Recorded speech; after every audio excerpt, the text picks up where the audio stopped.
Hello dear students, welcome to Genesis. Well, we are starting a new chapter, the excretory system. But before we understand what is excretory system, let us understand its need. This system is required for removal of unwanted and poisonous substances from our body. Now, what are these unwanted and poisonous substances that are produced in human body? The first one is carbon dioxide. As we know, this gas is produced as a product of respiration. So during respiration, oxygen is consumed to break down food and release energy, and during the same time carbon dioxide is produced. This has to be removed through the lungs.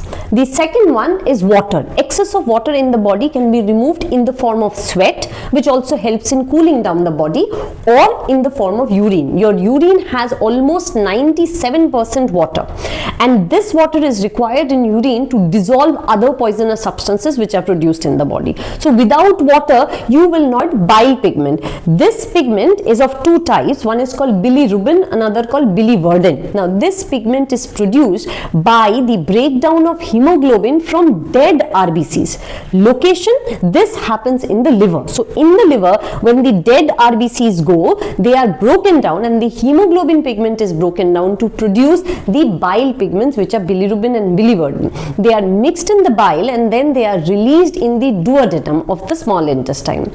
Now in the intestine, they are converted into some other products, and then they become the primary reason for that yellowish brown color of the fecal matter or yellowish color of urine. Then there are some excess salts which are also present in our body and they have to be removed, one of which is NaCl, and this is removed along with your sweat. There are some water soluble vitamins like vitamin B and C that are to be removed, and they are removed along with urine. And last, we come to the most important category, which is the category of nitrogenous waste. Why did I say they are important? Because they are just not unwanted, they are poisonous. So there are three different kinds of nitrogenous waste. One is urea and uric acid, and then ammonia. Quantity of these increase in our body with the amount of our protein consumption. How is this related? Actually, when proteins are broken down in our body, we know they are broken down to produce amino acids. Like carbohydrates are broken down to produce glucose. We also know that the excess of glucose in our body is stored in the liver in the form of glycogen, but we do not have such a mechanism for amino acid. So the excess of amino acid will either be converted into glucose and will be utilized by the body, and the other part which is excess and cannot be converted further or is not required by the body is converted into urea. But unfortunately, this urea is extremely poisonous. So it has to be eliminated within 24 hours. So for doing that, we dissolve urea along with water and then they are removed with urine. What about other two, uric acid and ammonia? They are also produced in our body, but in very less percentage, and they are also removed along with the urine. So now, as we already know what are the substances that are to be removed from our body, let us try to define excretory system. Well, excretory system basically helps in the removal of harmful nitrogenous waste from the body. Why only nitrogenous waste? Because these are poisonous. They cannot remain in our body. They will have to be eliminated. So what are the different excretory organs involved in this? We have a primary excretory organ in our body, which is called kidney. Why did I call it primary? Because this is that organ that can remove nitrogenous waste like urea, uric acid and ammonia. There are certain accessory excretory organs also present in our body, one of which is skin. Why did I call it accessory? Because they are not direct. So skin mainly removes excess of water, excess of NaCl and very less amount of urea. There is another excretory organ in the body, which is lungs. We know that lungs are responsible for removal of carbon dioxide. That is why again I cannot call it a primary excretory organ, because it is not removing nitrogenous waste. And the third one, and a very important organ in our body, is liver. Liver is very important because liver can detoxify ammonia into urea and help in the removal of urea along with the urine.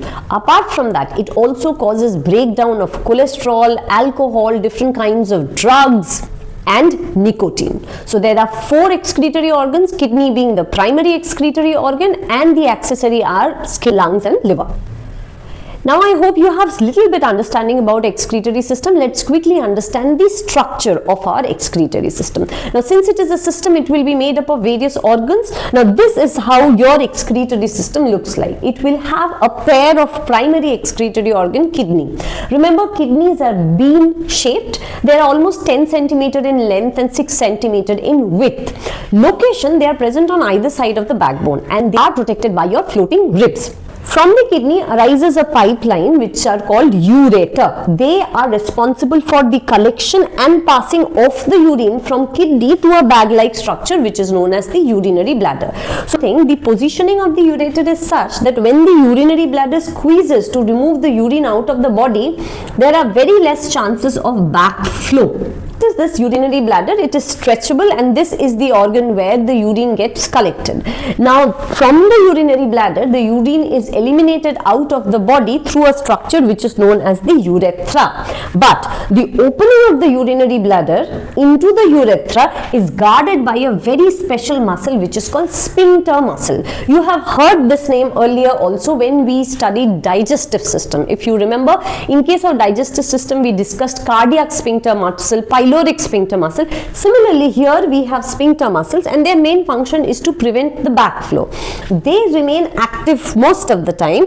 Only time when they relax, they allow the urine to pass from the urinary bladder through the urethra to outside. So these sphincter muscles are very, very essential. So when these bag or the urinary bladder is collecting urine from the kidney, they remain very active and constricted. They do not relax. They relax only when they get a signal from the brain, and that is when they relax to release the urine outside.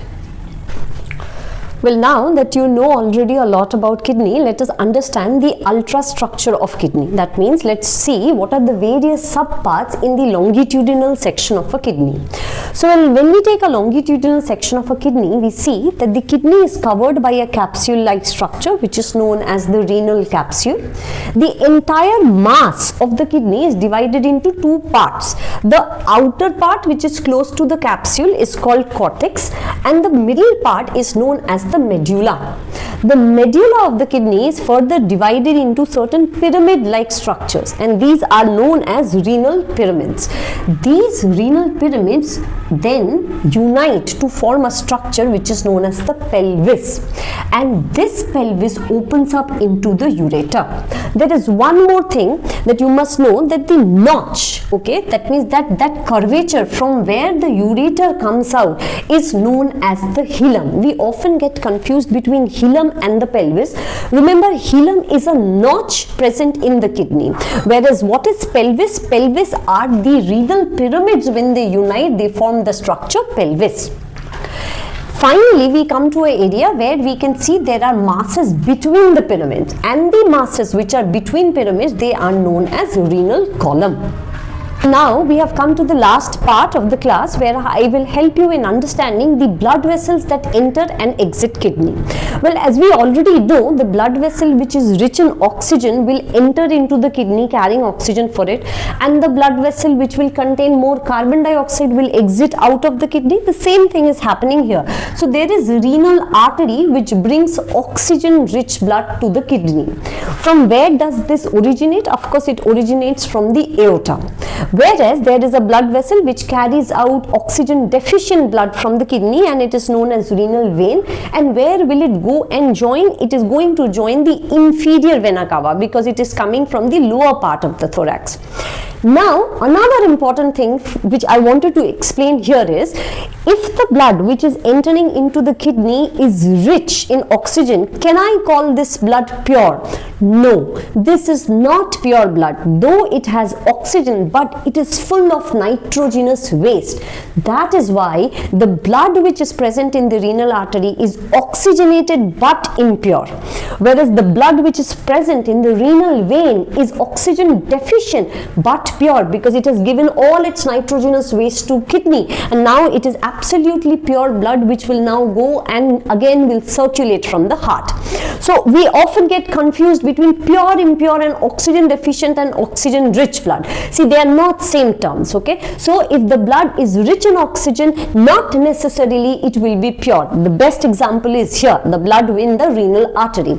whereas the blood in the renal vein is poor in oxygen content, but it is absolutely pure blood. So with this we finish today's class. In the next class I will explain the structure of nephron and the various steps involved in urine formation. Till then, keep revising, post your doubts. And I have one question for you. During this lecture I have mentioned the names of 2 bile pigments. If you know the answer, write down in the comment box. Thank you.